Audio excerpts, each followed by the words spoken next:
कुंडली में या आप खुद की कुंडली में आप देखेंगे कि हम किस तरीके से अपनी कुंडली को आज ही देखें कि आज की तारीख में सभी की कुंडली में सूर्य कन्या राशि में चल रहा है 22 डिग्री में, और चंद्रमा चल रहा है Gemini, that is Mithun 18 degree 18 degree. Okay, so मैं एकदम बिल्कुल सिंपल तरीके से बताऊंगा और आपको समझ में जरूर आएगा, मुझे पूरी उम्मीद है।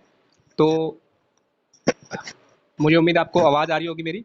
एंड सबसे पहले तो आप समझ लें कि जो कुंडली बनती है, एक तो आपकी लगन कुंडली होगी, एज्यूम आपकी लगन कुंडली यही है। दूसरी कुंडली होगी जो आपकी गोचर कुंडली होगी, ट्रांजिट। तो ट्रांजिट कुंडली कैसे बनती है, समझ लीजिए कि आपका वृष लगन की कुंडली है या कोई भी लगन की कुंडली है, ये आपकी लगन कुंडली एक बना लीजिए। उसके बाद आप अलग से बनाइए ट्रांजिट, यानी कि गोचर। ये समझिए कि पूरे ज्योतिष की सबसे बड़ी एक मतलब ताकत है, उसका एक बहुत अच्छा चैप्टर है जो आपको सबसे ज्यादा काम आता है। अभी हम बात करेंगे सूर्य और चंद्र के गोचर की सिर्फ। क्यों? क्योंकि सूर्य एक राशि में सूर्य एक दिन में 1 डिग्री चलता है। Sun travels in one sign in a day in 1 degree only. So 1 degree एक दिन में, तो 30 degree is equal to 30 days. Means 30 degree is equal to one sign. एक राशि होती है 30 डिग्री की, तो एक राशि में कितने दिन रहता है? 30 डेज। तो सूर्य एक राशि में 30 दिन रहता है, यानी हर दिन 1 डिग्री चलता है। जैसे आज अगर सूर्य कन्या राशि में 22 डिग्री में है, 22 डिग्री, सो टुमारो, कल सूर्य कन्या राशि में 23 डिग्री हो जाएगा। ओके, अभी आपको समझना है कि कन्या राशि में मतलब 22 दिन हो चुके हैं सूर्य को। अगर आपका वृष लगन है तो आपकी कन्या राशि कहाँ पे आती है? 6 नंबर, यहाँ पर। कन्या मतलब 6। ये आपको, मुझे उम्मीद है कि अब तक याद हो गया होगा कि अगर मैंने बोला कन्या राशि तो 6 नंबर होता है। 2 मतलब वृष, 3 मिथुन, 4 कर्क, 5 सिंह, 6 कन्या। तो कन्या राशि जो है उसमें 22 डिग्री 22 डिग्री में आज चल रहा है, और कल कितना डिग्री होगा? 23 डिग्री। इसका मतलब 8 दिन और रहेगा सूर्य कन्या राशि में। एक राशि में टोटल 30 डेज। ये तारीख इतनी एक्यूरेट रहती है कि हर साल 13 या 14 जनवरी, 13 और 14 जनवरी को हमेशा सूर्य सन आता है मकर, दैट इज कैप्रिकॉन। कैप्रिकॉन में, कैप्रिकॉन मतलब 10 नंबर। आज महीना चल रहा है अभी अक्टूबर का। ओके, अक्टूबर से अभी 8 दिन बाद ये निकल जाएगा, यानी अक्टूबर इसमें भी रहेगा, यानी अक्टूबर, नवंबर, दिसंबर, जनवरी।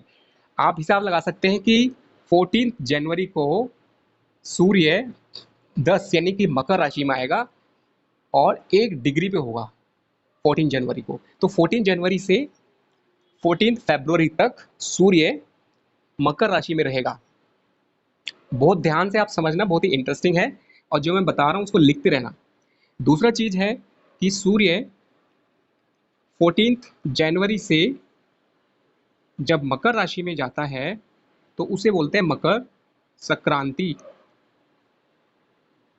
ये संक्रांति है। बाकी जब भी सूर्य मेष राशि में जाएगा तो इसे बोलेंगे सूर्य की मेष क्रांति। ओनली क्रांति है ये। वृष में क्रांति। ओनली मकर राशि में जब सूर्य जाता है तो उस टाइम पर मकर संक्रांति होता है, जिसको हम हर साल 14 जनवरी को मकर संक्रांति मनाते हैं। ये मकर संक्रांति इंडिया में अलग अलग स्टेट में अलग अलग नाम से जानी जाती है। जैसे कि गुजरात साइड में पतंग उड़ाते हैं, तो उसका मुझे याद नहीं आ रहा नाम, फेस्टिवल का क्या बोलते हैं। और आंध्र प्रदेश में भी इसका नाम अलग है। और ये सूर्य भगवान के लिए एक समर्पित फेस्टिवल होता है। ऐसे ही बिहार में एक अलग फेस्टिवल है सूर्य भगवान के लिए। तो कुल मिला के ये बहुत ही इंपॉर्टेंट है। क्यों इंपॉर्टेंट है ये भी मैं आपको बता देता हूँ साथ में फटाफट। ये इंपॉर्टेंट है कि जब ये अर्थ है, अर्थ पे चारों तरफ राशियों की एक बेल्ट है, उसमें पहली राशि मेष राशि है, वृष, मिथुन, कर्क, सिंह, कन्या, ऐसे 12 राशियां हैं चारों तरफ। तो ये जो बेल्ट है, मेष राशि की बेल्ट, वृष की, मिथुन की बेल्ट, एक स्पेक्ट्रम है, एक टुकड़ा है, एक हिस्सा है जिसमें मेष राशि बनी हुई है। मतलब एक मेष की तरह एक स्ट्रक्चर बना हुआ है, हेवनली बॉडीज। अभी जब भी सूर्य कन्या राशि से अभी आगे बढ़ते हुए जब मकर राशि में आएगा, समझ लीजिए कि ये 1 है तो 10 कहाँ पे होगा, समझिए कि ये जो होगा लगभग आपका सूर्य आएगा मेष, वृष, मिथुन, कर्क, सिंह, कन्या, तुला, वृश्चिक, धनु, मकर, यहाँ पे आएगा। ये जो स्पेक्ट्रम है सूर्य का, जब सूर्य मकर राशि में आता है, इस स्पेक्ट्रम में सूर्य की जो किरणें होती हैं उस टाइम पे सूर्य उत्तरायण हो जाता है। मतलब आप अगर देखेंगे सूर्य को, जब आप सुबह देखते हैं सूर्य ऊपर आ रहा है, ओके, तो जनरली वो मतलब थोड़ा तिरछा निकल जाता है साइड से। तो क्या होता है कि सूर्य जो है कि जो किरणें हैं वो सीधी नहीं होती है, इतनी गर्मी नहीं रहती, मतलब थोड़ी ठंड के दिन होते हैं, सर्दियों के दिन होते हैं। लेकिन जब 14 जनवरी होती है, 14 जनवरी, तो सूर्य थोड़ा तिरछा न जाके मतलब ऊपर आना स्टार्ट होता है, यानी कि इसको बोलते हैं कि सूर्य की जो किरणें हैं वो सीधी पड़नी स्टार्ट होती है। तो क्या होता है कि जो सूर्य की एनर्जी है वो एनर्जी पृथ्वी पे बढ़ जाती है, पर्टिकुलरली उस बेल्ट पे। मकर कैप्रिकॉर्न बेल्ट होती है, वो कैप्रिकॉर्न, ये अगर अर्थ है उसकी एक बेल्ट है, कैप्रिकॉर्न बेल्ट। इस बेल्ट पे ये क्वेश्चन आ जाता है ज्योग्राफी का, इस बेल्ट पे सूर्य की किरणें सीधी पड़नी स्टार्ट हो जाती हैं और एनर्जी बढ़ जाती है। अभी हम जो ट्रांजिट की बात करेंगे उसका इंपॉर्टेंस मैं बताने के लिए बताना चाह रहा था ये सब चीजें, कि सूर्य एक तरह से समझिए कि इस ब्रह्मांड के लिए या फिर इस सोलर सिस्टम के लिए या फिर पृथ्वी के लिए, मतलब हमारे लिए सोलर एनर्जी जो है वो हर तरह की ऊर्जा का सोर्स है। Sun is the source of all energy, so it is very important. And ये क्या करता है हमारी कुंडली में, अब हम जानेंगे टू द पॉइंट कि करता क्या है। जब भी सूर्य किसी भी भाव में चलता है तो एक राशि में एक महीना रहेगा। आज की डेट में कहाँ पे चल रहा है, कन्या राशि में। 22 दिन हो चुके हैं इसको कन्या राशि में, 8 दिन और रहेगा। 8 दिन क्यों रहेगा, क्योंकि टोटल 30 डिग्री होते हैं, 22 दिन मतलब 22 डिग्री हो चुके हैं, और 8 दिन मतलब 8 डिग्री बाकी है, क्योंकि एक राशि 30 डिग्री की है। तो ये समझ में आ गया। आगे बढ़ते हैं। अब सूर्य के जो फल है, रिजल्ट है, वो हम कैसे समझेंगे। ट्रांजिट, आपने लगन कुंडली के साथ ट्रांजिट बनाइए। ट्रांजिट का मतलब हुआ कि सेम लगन रखिए दो, जो आपका लगन है, समझ लीजिए आपका वृष लगन है तो आप वृष रख दीजिए। उसके अंदर अगर आपका जन्म के टाइम पे सूर्य 5 में था, ये सूर्य रख दीजिए, और अभी सूर्य 6 में आ रहा है, 6 मीन्स कन्या, सन। If your sun is right now moving in Virgo, and at the time of birth it was in 5, that is Leo, so now we will understand the impact, the influence, the matter and the effect of sun transit in Virgo। कन्या राशि में क्या फल देगा, आपको दो result मिलेंगे हमेशा। जिस भाव में भी चल रहा होगा सूर्य, सन, wherever whichever house sun is moving, you should remember it will do two things. Number one, it will repair any previous problem. जैसे फर्स्ट हाउस में जब भी सूर्य आएगा, अगर आपका कोई हेल्थ का प्रॉब्लम चल रहा था, तो सूर्य जैसे ही फर्स्ट हाउस में आएगा, आपको उस महीने में हेल्थ बहुत अच्छा फील होगा, आपको लगेगा कि आपका इम्यूनिटी बढ़ गया। आपको समझिए कि जैसे आप एक महीने से या पूरे साल से आपको जो था इम्यूनिटी का मतलब उतना अच्छा नहीं था, बट जिस दिन सूर्य लगन में चलेगा, ऑटोमेटिकली आपको इम्यूनिटी बढ़ जाएगा। आपको सूर्य जो है अंदर से आपका विल पावर भी बढ़ेगा, सूर्य का वजह से आपको इम्यूनिटी बढ़ेगा, and it will help you in cure your health issues। तो this is a very good for curing। तो first thing is repairing। second house, अगर कोई भी फैमिली इशू है, आपका फाइनेंशियल इशू है, उसको रिपेयर करेगा, यहाँ पे उसमें एक एनर्जी देगा।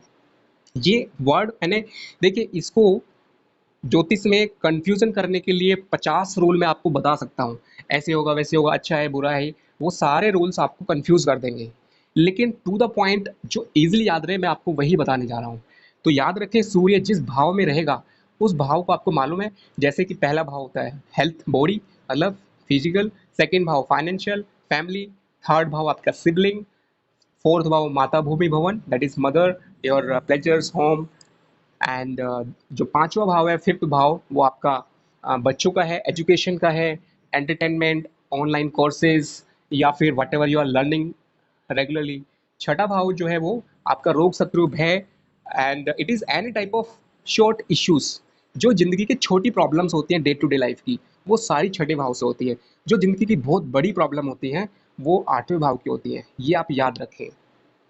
Any type of small problem, मतलब छोटी प्रॉब्लम छठे भाव में, बड़ी प्रॉब्लम आठवें भाव में। फॉर एग्जाम्पल, आपको कोई समझिए कि रोग शत्रु भय, ये तीन चीजें नहीं, एनी टाइप ऑफ प्रॉब्लम, जैसे लीगल केस है छोटा मोटा, बड़ा लीगल केस आठवां भाव होगा, जो लॉन्ग टाइम चलेगा, जो आपको लाइफ को बहुत ज्यादा प्रॉब्लम कर सकता है या अच्छा कर सकता है, वो आठवां है। लेकिन छोटा मोटा प्रॉब्लम ये है। तो any type of problem, any type of small problem is six house. इसे बोल सकते हैं कि ये अलार्म है। अलार्म का मतलब आठवें भाव में कोई प्रॉब्लम बड़ी होने जा रही है, तो छठा भाव आपको एक इशारा करता है, be ready that this problem can become big. And ये प्रॉब्लम किसके थ्रू निकलेगी? Seventh house. सेवेंथ हाउस होता है मारक भाव। ये आपकी पर्सनैलिटी का रिप्रेजेंटेटिव भी होता है, पर्सनैलिटी के सामने आता है, तो आपकी हिडन पर्सनैलिटी है सेवेंथ भाव। इसका मतलब आपकी पर्सनैलिटी, आपके एक संस्कार, सेवेंथ भाव इज एक्चुअली द संस्कार, आपका बहुत ज़्यादा एक्यूमुलेटेड संस्कार होता है।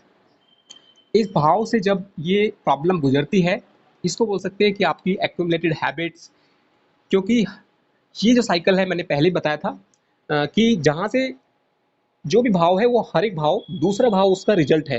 पहला भाव के अंदर एक चर्निंग मोशन होगा कोई भी चीज़ का, जैसे फिजिकली, मेंटली, जो भी है, ये तो लाइफ का पॉइवट है, मीन्स केंद्र है, लग्न, यहाँ से शुरू करेंगे फिर ये आएगा। ठीक है, जो भी एफर्ट आप जिस भाव में डालते हैं उसका रिजल्ट अगले भाव में मिलता है, इस भाव का रिजल्ट अगले में, ऐसे करके। तो अभी हम टॉपिक पे आते हैं कि सूर्य जो होता है जिस भाव में जाएगा वहां पे रिपेयर करेगा। तो first thing is repair, second, first is repair and second is, ये क्या करेगा कि अगर आपका सूर्य अच्छा है, दोनों चीजें आपको याद रखनी है। कुछ लोगों का सूर्य कमजोर कैसे होता है? अगर आपका सूर्य बचपन से ही बहुत वीक है, कैसे होता है वो? अगर समझ लीजिए कि 8 भाव का मालिक होके और कहीं पे उसके साथ राहु बैठ जाए, तो क्या करता है कि राहु किसी चीज को इतना बूस्ट कर देता है कि वो ब्लास्ट हो जाता है। तो सूर्य के लिए वो अच्छा नहीं है। ओके, या फिर किसी भी वजह से उसके डिग्री वाइज कम हो, या फिर उसके ऊपर अच्छा प्रभाव ना हो, पॉजिटिव एनर्जी ना हो, तो सूर्य कमजोर होगा।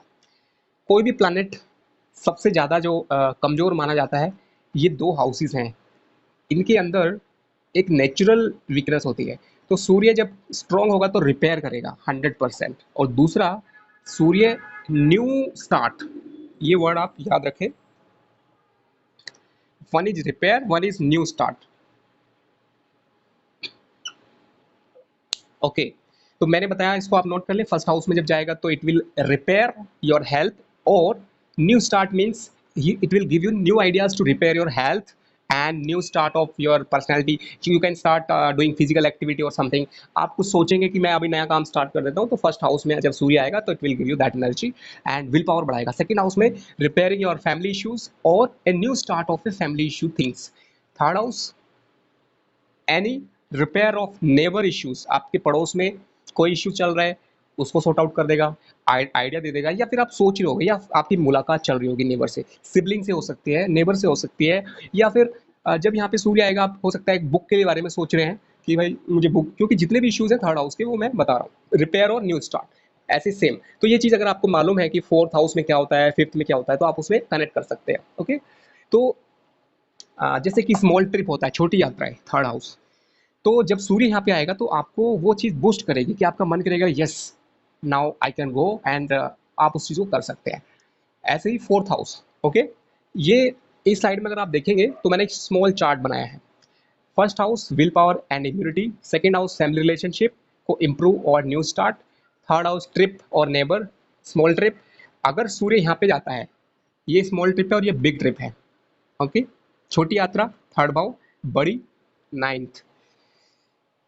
Purity of house. ओके, जो फोर्थ हाउस में जब सूर्य आएगा ट्रांजिट के थ्रू, तो वो हमेशा आपको एक समझिए कि आपके हाउस में एक चेंज लेके आएगा। जैसे किसी रूम में आपके अंधेरा चल रहा था, जैसे ही सूर्य फोर्थ हाउस में आएगा, आपका दिमाग चलेगा और आप उस हाउस में कुछ मॉडिफिकेशन करेंगे, लाइट का इंतजाम करेंगे, या फिर आपको वहाँ पे कुछ अ, चीज़ों को थोड़ा सफाई करेंगे। मतलब आपको अंदर वो, आप खुद सूर्य की तरह काम करेंगे अपने घर के लिए। अगर आपकी कुंडली में लगन का मालिक सूर्य है, तो सूर्य की एक खासियत होती है कि वो दूसरों की लाइफ के लिए भी उसमें रोल बनता है। ओके। एंड आपका लगन का मालिक सूर्य, तो आपके फेस पे हमेशा सूर्य जैसा एक तेज होगा अगर सूर्य बहुत अच्छा है। जिन लोगों का सूर्य अच्छा होता है, उन लोगों की खासियत क्या है? नंबर वन, उनके फेस पे एक चमक रहती है। अगर लगन में है, ये थोड़ा सर के बाल उड़ा देता है। मतलब जिन लोगों के बाल जल्दी गिर जाते हैं, लगन में सूर्य होने की वजह से गिरते हैं। और यहाँ पे अगर फायर साइन आ जाए, फायर साइन मतलब 159, तो ये बाल के लिए और फास्ट प्रॉब्लम हो सकती है। और सूर्य की वजह से जल्दी से गुस्सा आता है क्विकली, एंड तुरंत शांत भी हो जाता है। तो वो बहुत सारी चीज़ें हैं, हम अगले सेशन में करेंगे बाद में। बट अभी के लिए सूर्य का जो ट्रांजिट है, अ, अगर फिफ्थ हाउस में आएगा, तो फिफ्थ हाउस किसका होता है? जैसे ऑनलाइन कोर्सेज बहुत लोग करते हैं, ये फिफ्थ हाउस से कनेक्टेड है। फिफ्थ हाउस मतलब आपका कोई समझ लीजिए कि एंटरटेनमेंट का कुछ प्लान है, बाहर कुछ इस तरह का घूमने का एंटरटेनमेंट। अगर आपको एंटरटेनमेंट पर्पज के लिए बाहर घूमना है तो फिफ्थ हाउस है। अगर आपको घर के किसी काम से जाना है तो थर्ड हाउस है। अगर आपको रिलीजियस एक्टिविटी के लिए बाहर जाना है तो वो नाइन्थ हाउस है। और अगर आपको स्पिरिचुअलिटी, आइसोलेशन या ऐसा कुछ एक्टिविटी है जिसमें मतलब आप अकेला जाना चाहते हो, जैसे कुछ लोग मेडिटेशन करते हैं, हीलिंग एंड ऑल, वो ट्वेल्थ हाउस है। तो ये चीज़ बहुत प्रैक्टिस के बाद आपको समझ में आएगी कि एक छोटी सी चीज़, चाहे वो एजुकेशन है, एजुकेशन के लिए हम जनरली बोलते हैं फिफ्थ हाउस, बट यहाँ से शुरू हो जाता है एजुकेशन। जैसे कि आपका जो फर्स्ट पहले 2 साल हैं, वो बचपन में आपकी एजुकेशन कैसी मिल रही है वो फर्स्ट हाउस से पता चलेगा। अगर कुंडली में लगन में ही शनि राहु बैठ जाए, तो जो फर्स्ट 2 ईयर्स होंगे बड़े प्रॉब्लमेटिक होंगे। इवन आपका जन्म लेते ही हेल्थ इशू, या फिर आपका डॉक्टर कुछ प्रॉब्लमेटिक टाइम होगा। अगर साथ में पॉजिटिव कोई अच्छी दृष्टि होगी तो अच्छा हो जाएगा। तो ये अगले 2 साल हैं। ठीक है, तो ये बढ़ता जाएगा, फिर ये 3 साल, फिर ये 4 साल, फिर ये 5 साल, इस तरह से प्लस होता जाएगा। और उस टाइप से एजुकेशन आपका हर हाउस से पता चलता है। तो ये छोटी छोटी चीज़ें हैं जो आपको एक्सपीरियंस से आएंगी।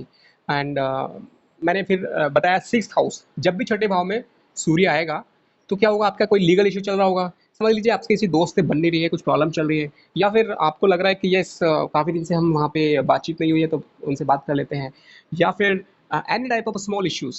ये है बड़ा इश्यू, कोई प्रॉब्लम चल रहा है, सूर्य उसको ठीक नहीं कर सकता। सूर्य किसी भी चीज को कहीं पे भी एकदम रेक्टिफाई नहीं करेगा। सूर्य का काम है राजा की तरह एक इशारा करना, आइडिया देना, विल पावर बढ़ा देगा वो बस। तो इसलिए बहुत सारे लोगों को लगेगा कि मेरी कुंडली में तो सूर्य कितनी बार ये सब घुमा है लेकिन कुछ हुआ नहीं। ऐसा नहीं है, सूर्य का काम सिर्फ, सूर्य इज ए किंग, तो वो आपको सिर्फ एक क्लिक करेगा, इशारा करेगा। अगर आपका चंद्रमा बहुत अच्छा है कुंडली में, तो सूर्य के इशारे को आप समझ जाएंगे, क्योंकि सूर्य डायरेक्ट इशारा नहीं करता, वो चंद्रमा के थ्रू करता है। तो आपकी कुंडली में अगर चंद्रमा पे अच्छी दृष्टि है, तो not only Surya but all other planet will also give good energy, and moon will receive good energy. इसीलिए कुंडली में मून का इंपॉर्टेंस बहुत ज़्यादा है। बहुत लोग देखते हैं कि ये भी हो रहा है, वो भी हो रहा है, लेकिन मुझे कोई रिजल्ट नहीं मिलता है। तो रिजल्ट का जो माध्यम है वो चंद्रमा है। बचपन का चंद्रमा अगर कुंडली में बहुत अच्छा बैठा हुआ है, तो बाकी प्लैनेट उसको एनर्जी देंगे और वो एनर्जी रिसीव करेगा। तो ये बहुत इंपॉर्टेंट कॉमन पॉइंट है। तो मैंने बताया कि छठे भाव में जब जाएगा तो ये एक पुराने इश्यूज को, पेंडिंग इश्यूज को सोल्व करने में क्रिएटिविटी मदद करेगा, कुछ आइडिया आएगा। कोई ना कोई आपके लाइफ में ऐसा इंसान आएगा जो बोलेगा ठीक है इस मैटर को ऐसे सॉर्ट आउट कर देते हैं। सेवंथ हाउस में जब जाएगा सूर्य, तो पार्टनरशिप इश्यूज और लाइफ पार्टनर इश्यूज, उन चीज़ों में एक इम्प्रूवमेंट लाएगा अच्छा सूर्य। अगर सूर्य खराब है या फिर गोचर में उसके साथ शनि आ जाए, ये आपको याद करना है। अगर आप मेरी आवाज़ को समझ पा रहे हैं, मेरी बात को समझ पा रहे हैं, तो जब भी गोचर में सूर्य जाएगा, अगर वो उसके साथ गोचर में कोई नेगेटिव प्लैनेट आ जाए, राहु आ जाए, शनि आ जाए, तो वही सूर्य प्रॉब्लम सोल्व करने के साथ साथ वो प्रॉब्लम बढ़ भी सकती है। अगर सूर्य आपका मार्केश बन जाए और गोचर में नेगेटिव प्लैनेट के साथ आ जाए, तो ये एक नई चीज़ है जो आपको समझनी होगी। जब आपका 8 हाउस में सूर्य आएगा तो एक बिग ट्रांसफॉर्मेशन होगा, एक बड़ा चेंज के लिए आपको सूर्य हेल्प करेगा। 9th भाव में आएगा तो आपको गुरु मिल सकता है, या आपको कोई गाइडेंस मिल सकता है, या फिर आपको कोई दूर से कोई अच्छा कॉल आ सकता है। You can get a good news from distant, it is a 9th house. 10th house is a new venture or something like new start of your thing, whatever related to the this 10th house. और ये चीजें हैं। और this 12th is this 11वें भाव में जब सूर्य जाएगा तो आपका गेन्स में हेल्प मिलेगी। 12वां भाव आपको समझ लीजिए कि इन्वेस्टमेंट को होता है, but it is something like ऐसा जिसमें आप कहीं लोनलीनेस जाने की कुछ मन करे, अकेला जाने का मन करे, ये होता है उस टाइम पे। अभी दूसरी बहुत काम की बात बताना चाहूंगा कि आप गोचर से फायदा कैसे उठा सकते हैं।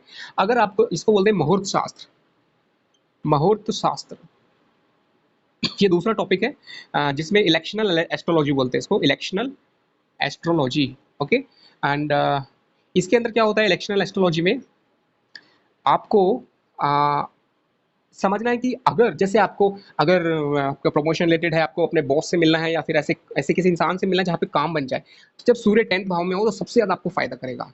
अगर आपको फिजिकल एक्टिविटी कोई काम करना है जब सूर्य लगन में हो तो फायदा करेगा।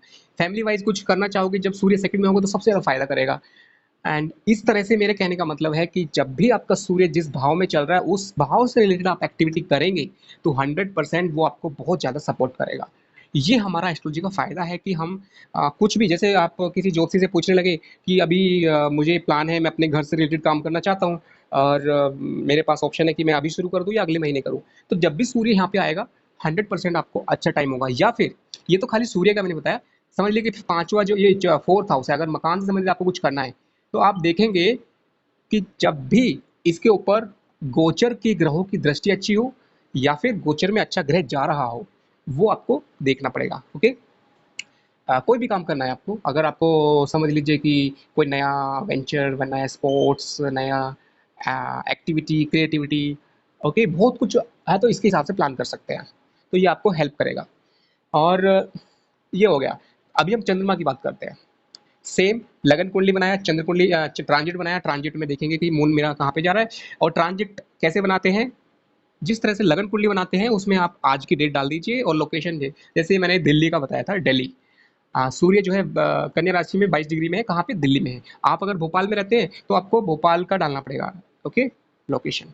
इस तरह से चंद्रमा का देखेंगे। तो चंद्रमा के बारे में सूर्य की दो चीजें बताई थी मैंने, repair and new start. Repair and new start मतलब कुछ प्रॉब्लम चल रहा था उसको ठीक करना और नई स्टार्ट करता है सूर्य। चंद्रमा क्या करता है, चंद्रमा अगर आपकी कुंडली में स्ट्रांग है तो आपके अंदर वो, सबसे पहले तो जब आपका कुंडली में जो बचपन के टाइम का चंद्रमा है, अगर उसके ऊपर पॉजिटिव एनर्जी है, उसके ऊपर बृहस्पति की दृष्टि हो, Jupiter is looking towards moon, this is the best position. या फिर आपका लग्नेश चंद्रमा को देख रहा हो, या फिर केंद्रीय त्रिकोण का स्वामी कोई चंद्रमा को देख रहा हो, जो भी चंद्रमा को देखेगा, चंद्रमा अकेला नहीं होना चाहिए कभी भी। जैसे केमुंद्रम योग होता है और भी बहुत सारे योग होते हैं, तो चंद्रमा कभी भी अकेला नहीं होना चाहिए, चंद्रमा के ऊपर दृष्टि होनी चाहिए। नेगेटिव प्लैनेट की होगी तो नेगेटिव रिजल्ट देगा, बट कोई भी प्लैनेट नहीं है तो भी नेगेटिव रिजल्ट देगा। तो चंद्रमा की खासियत यह है कि जिस भाव में वो जाएगा हमेशा उस भाव से जुड़ी हुई चीजों के अंदर एक फ्लक्चुएशन लेके आएगा। चंद्रमा का मतलब है सडन फ्लक्चुएशन, मतलब आप का काम अचानक से मूड कराएगा। ये यानी कि आपके मूड को, सडन चेंज ऑफ मूड।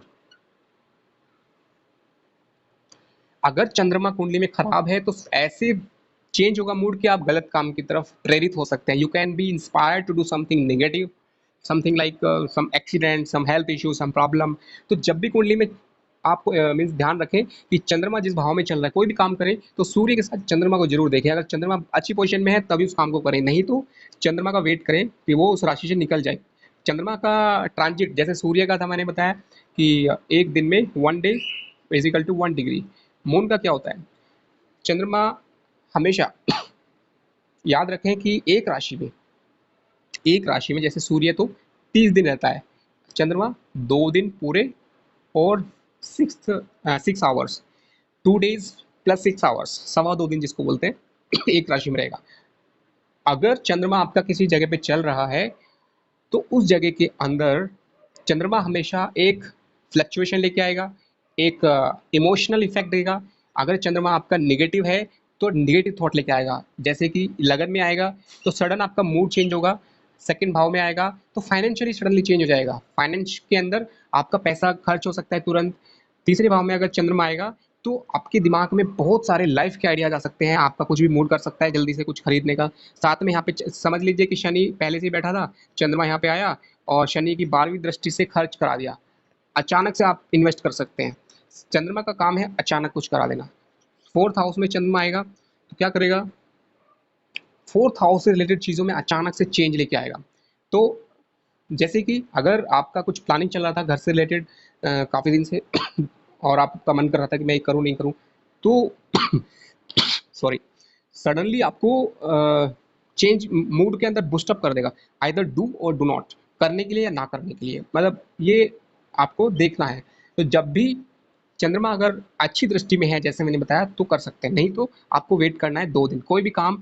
ये एक सॉल्यूशन है, रेमेडी है, उपाय है कि कुंडली में जब चंद्रमा किसी भी वजह से गोचर में अच्छा ना हो तो 2 दिन आपको वेट करना है। And as a by default you can make a rule of your life that never ever take sudden decision if some decision is instantly taken in a day. So always wait for 2 days at least so that your moon will change and by the time you can take a better decision.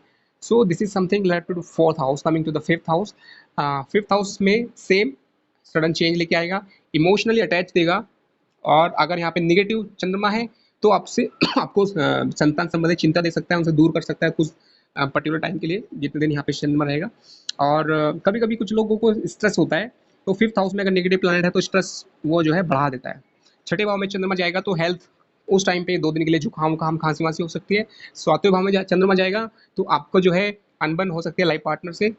आठवें भाव में जाएगा तो चंद्रमा आपको अगर negative है तो सुसाइडल थॉट तक दे सकता है, अचानक से आप कुछ बड़ा करने की सोच सकते हैं। अगर पॉजिटिव है तो अचानक से आपको कुछ मिल सकता है पॉजिटिव। नाइन्थ भाव में जब चंद्रमा जाता है तो अचानक से आपको सडनली ये आपको ट्रिप बिग ट्रिप का प्लान कर सकते हो आप, मीन्स अनप्लान्ड, इसका जो कीवर्ड है अनप्लान्ड एक्टिविटी। जो चंद्रमा का जो कीवर्ड बोलेंगे ये हमेशा अनप्लान्ड एंड सडन, जिसमें आपने सोचा भी ना हो। जैसे कि अगर यहाँ पे छठे भाव में आया, आपने कुछ ऐसा किया नहीं और आपको अचानक से कुछ ऐसा खांसी नजला जुकाम हो गया उस 2-3 दिन के लिए, या कोई फीवर आ गया 2-3 दिन के लिए, तो वो छठे भाव का चंद्रमा की वजह से है। 10वें भाव में चंद्रमा जब जाएगा तो सडनली आपके जो भी आप कर रहे होगे तो वहाँ पे आपका कुछ जो सीनियर होंगे, 10वां भाव सीनियर्स का भी होता है आपके प्रोफेशन के साथ साथ। अगर वहाँ पे आपका चंद्रमा जा रहा है तो आपको फेवर मिल सकता है अगर चंद्रमा अच्छा है, और नहीं तो नुकसान हो सकता है। 11वां भाव आपके फ्रेंड सर्किल का है, नेटवर्क का है। कभी कभी जो लोग सडनली वायरल हो जाते हैं, बहुत फेमस हो जाते हैं, 11वें भाव का चंद्रमा वो करता है। 12वें भाव में जब चंद्रमा जाएगा तो हमेशा इंसान को जो है उसका जो इमेजिनेशन है, कॉन्शियस माइंड, सब कॉन्शियस माइंड, थॉट प्रोसेस, जो लोग मतलब अंदर ही अंदर बहुत ज़्यादा सोचते हैं मन में किसी भी चीज़ के बारे में, कल्पना शक्ति, वो है 12th भाव। तो ये मतलब एक कॉमन चीज़ है, अनप्लान्ड एक्टिविटी करेगा, सडन करेगा, अचानक से इमोशनल फ्लक्चुएशन करेगा। याद रखें, unplanned activity, sudden change and emotional fluctuation, and आपको सडन गेन एंड लॉस कर सकता है, sudden gain and loss anything as per the transit. तो ये चंद्रमा का हो गया। और उसके बाद दूसरा चीज़ है कि लास्ट 5 मिनट में बताने जा रहा हूँ कि गोचर कुंडली जो बनती है, अगर आपने लगन कुंडली जैसे बनाई, मैंने बताया था कि आपको एस्ट्रोसेज से एक्यूरेट कुंडली आएगी, उससे आप कुंडली बनाएंगे। लगन कुंडली ये होगी, चलित कुंडली कैसे बनेगी, लगन वही रहेगा आपकी गोचर कुंडली, वही लगन रखेंगे एंड बाकी प्लैनेट्स को आप उस डेट के हिसाब से रख देंगे, और ये आपकी लगन कुंडली उसके हिसाब से पैरेलल देखिए कि मेरा जन्म के टाइम पे शनि यहाँ पे था और आज के टाइम पे शनि यहाँ पे चल रहा है। तो ये आपको जैसे कि शनि का गोचर मैंने बताया था कि अगर आपको डेली देखना है तो मून को देखेंगे गोचर, मंथली देखना है तो सन को देखेंगे गोचर, एंड अगर आपको 2 मंथ का देखना है तो एक साथ आप वीनस, मर्क्यूरी, मार्स, इनकी पोजीशन चेक कर सकते हैं। अगर आपको ईयर का देखना है, पर्टिकुलर ईयर, तो इसमें आपको 3 मेजर प्लैनेट को एक साथ देखना होगा, Shani, Saturn, Rahu plus Jupiter. Ketu is also involve here, but Rahu का जो रिजल्ट होता है वो हमेशा विजिबल होता है, केतु का जो रिजल्ट है वो इनविजिबल टाइप रहता है, इसलिए केतु के रिजल्ट्स जो होते हैं वो राहु के थ्रू ही मिलता है। तो कुल मिला के आपको गोचर देखना है डेली का चंद्रमा से, मंथली सूर्य से, 2 महीने का आपको देखना चाहते हैं तो इनका रोल सबसे ज़्यादा इंपॉर्टेंट है, Venus, Mars and this mercury. Yearly देखना है तो शनि का देखना है, राहु का, जुपिटर मेन है, केतु ऑल्सो इन्वॉल्व। एंड इनका ड्यूरेशन जैसे कि शनि होता है, वो मैंने लास्ट वीडियो में बताया था कि शनि जो है एक राशि में 2.5 years रहता है। जुपिटर जो है, सैटर्न, एक राशि में 2.5 साल। जुपिटर यानी बृहस्पति एक राशि में 1 sign, it's 1 year, means 12 month और 13 month, डिपेंडिंग अपॉन रेट्रो और मार्गी वगैरह होगा तो 12 महीने या 13 महीने तक वो रहेगा। ओके, ये एक राशि का है। जो सूर्य है मैंने बताया कि एक राशि में वो 1 month रखता है यानी 30 days। चंद्रमा 2.25 दिन रहता है। राहु एंड केतु वो रहते हैं 1.5 साल, 18 month, Rahu and Ketu. Okay, तो ये आज का एक रफ आइडिया था जिसमें आप सीख सकते हैं कि पहले तो आप लगन कुंडली कैसे बनाते हैं एस्ट्रोसेस से, गोचर कुंडली कैसे बनाएंगे एस्ट्रोसेस से, आपका लगन सेम रहेगा जो आपका लगन है, बाकी प्लैनेट आज का डेट पे आपको लिख देना है। फिर आप देखेंगे सूर्य कहाँ पे चल रहा है, वो सूर्य से आप अपना वर्तमान के हिसाब से तो देखेंगे ही, साथ में प्लान कर सकते हैं। अगर आपका सूर्य अच्छी पोजीशन में चल रहा है तो उस हाउस से जुड़ा हुआ कोई काम कर सकते हैं, कोई भी ग्रह, नॉट ओनली सूर्य। अगर गोचर में आपका बृहस्पति चौथे भाव में अच्छा चल रहा है तो आप चौथे भाव से, फोर्थ हाउस से रिलेटेड कोई काम कर सकते हैं। तो ये एक समझ रहे कि मुहूर्त शास्त्र से जुड़ा हुआ है। अगर मुहूर्त शास्त्र के ऊपर सेशन के, या से कम 2-3 सेशन में मुहूर्त शास्त्र को मैं कवर कर सकता हूँ फ्यूचर में। उसके अंदर बहुत सारी चीज़ें हैं, इंटरेस्टिंग चीज़ें हैं, किस तरह से हम शादी के टाइम पे या जो भी करते हैं। ठीक है, तो आज के लिए इतना ही, और मुझे उम्मीद है कि आपको एटलीस्ट आपको कुछ ना कुछ आज आइडिया मिला होगा। Okay, thank you so much.